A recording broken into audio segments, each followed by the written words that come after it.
Hey guys, welcome back to my channel. I'm Sam, and today we're gonna go over a readathon that I'm going to try and do. I think I'm gonna try and have everything on this channel for this readathon because it's my first time doing this readathon and I wanna give it its full shot and see what happens, and hopefully I'll actually be able to get through a lot of these books. So the readathon that I'm going to be doing is the Summer Scare Readathon. So this is kind of the picture. It goes from September 1st through September 10th. Now, those dates, we do have a wedding on the 2nd. So the 3rd might be shot, but for me it's actually a 4-day weekend because we took the Friday off because the wedding is out of state. So I don't work Friday through Monday. So I'm hoping that by Monday I will be able to catch up on all of the reading that I didn't do over the wedding weekend. We'll see, or we can just bring it down to fewer books. But I have 1, 2, 3, 4, 5, 6, 7, 8 or 9 books that I want to read for this readathon. There are 9 prompts for the 10 days. There are also Instagram prompts, so you can post on Instagram with like all of your TBR and everything like that, and they have daily prompts, so hopefully I'll be doing those as well. I do miss doing Instagram prompts and doing Instagram just in general, so let's give it a shot, see what happens. I'm gonna make this video as a way to try and hold myself accountable. We'll see if it works, but that's the goal. So I have my list of books right here on the most Halloween-y paper I could find because it is basically spooky season now. And I'm excited because I love spooky season. It's exciting. So let's go through the prompts and at least the books that I am hoping to read for this.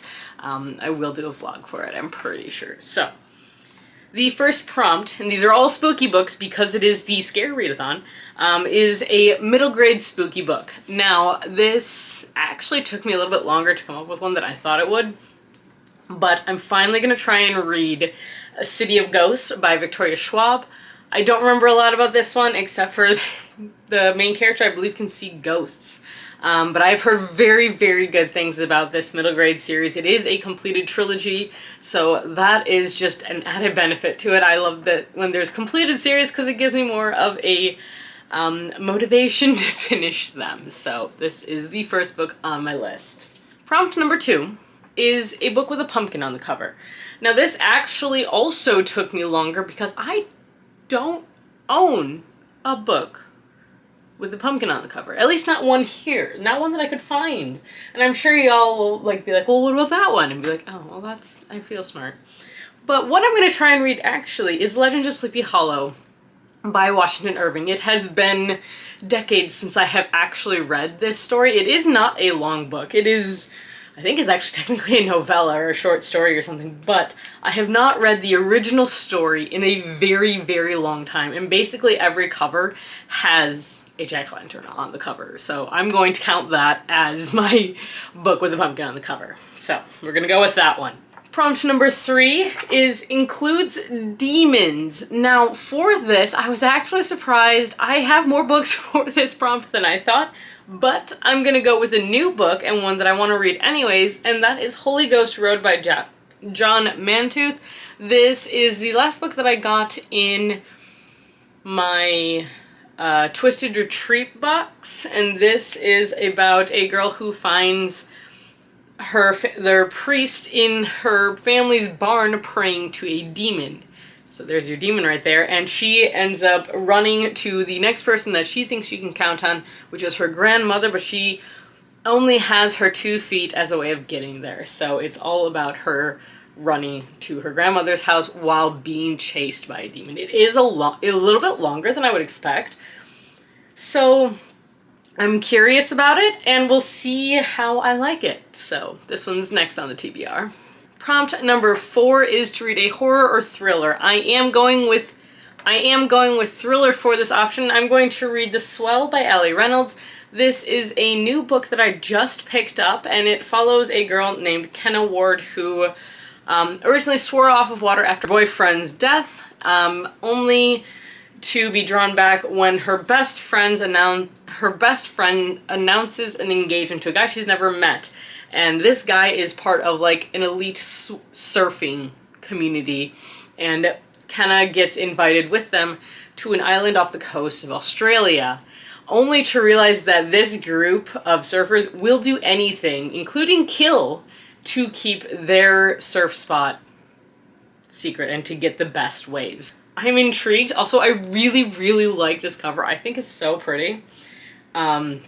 So I'm intrigued, and this is definitely one that I want to get to soon. Prompt number 5 is a spooky word in the title. Now I have 2 options for this one. One is the next FNAF book, which I probably will read anyways, is my hope. The series of 3 short stories in each one. I am currently on number 3, so yes, that is always an option. Otherwise, the other book I would use would be Love in the Time of Serial Killers, because serial killers is a scary word. I'm going with that. Yes, that's what I'm saying. And this follows a woman who has to try and give love a chance after she spends her life being paranoid about serial killers from listening to true crime podcasts all the time. So I do expect there to be something spooky in this book. I honestly don't know though. So we'll see if this even works for the spooky. Because if it doesn't, then I'm just going to end up using FNAF. We'll see. Alright, the next prompt number 6, is to only read at night. For that, I am going to go with a mood read. Honestly, I am very much a mood reader, and I have so many books that I want to read, as you could have seen. If you saw our rearranging my bookshelves video, I now have a vibe cart, so a cart with all of the different vibes. When I feel I don't like my TBR, I can go to this cart and I will find a book I like. I've already used it once, is the funny part.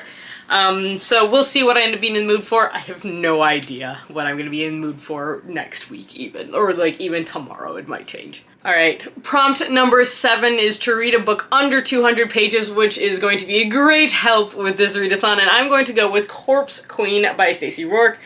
All I know about this one, the series is called Death Digger's Handbook, and she compared it to Beetlejuice. It is tiny. It's like 180 pages, something like that. 155 pages. It is a short one. I'm so excited. This is the start of a series, so we'll see what goes. And she was so sweet, and I'm very excited, so. Next prompt is a book that is diverse, at least to you. And what I'm gonna go with is pushing it a little bit, but it's gonna be Vampires del Norte by Isabel Cañas. This is set in the 1840s Mexico, so that's a little bit out of my comfort. That's a little bit diverse for me, a very white person, but it's vampires and vaqueros. That's all I need to know, and I really want to read this. Also, I love this cover, so yeah, we're gonna go with this one. And the last prompt is a book that is outside of your comfort zone. Now, I'm very excited to read this book, don't get me wrong, but what it's been compared to has me hesitating, because this book is compared to Wuthering Heights. I did not like Wuthering Heights as a novel. It's one of the first classics I've read that I did not like, even for the time period, and that's Leech by Huron Ennis. This is... all I know is that it's about a cure for the human disease. And it says, think Wuthering Heights but with worms. And that really makes me uncomfortable to think about. It really does. I'm not a fan of slithering things without legs. I don't know. We'll see. I don't know anything else about this book. I'm going to go in with that's all I'm going to know. Oh yeah, I'm very nervous about this one. I don't know if I'm gonna like it. I really don't know. So, we'll see. Fingers crossed, I guess. I don't know, they can't all be winners? I don't know, maybe this will be a winner. Maybe it will be, I have no idea. So, that's my tentative TBR for the Summer Scare Readathon. If you want to participate, please do, and we can do reading things together, because I love reading things. And I'm finally, I think, getting out of my reading slump. I just finished a book for the first time in like 2 weeks, So I'm pretty happy about it. But yeah, so that's what I got for you guys here today. I hope you enjoyed this video. If you did, like, comment, subscribe, all that good stuff to see what happens with this. And until next time, stay safe, stay healthy, keep reading, and keep moving forward. Bye!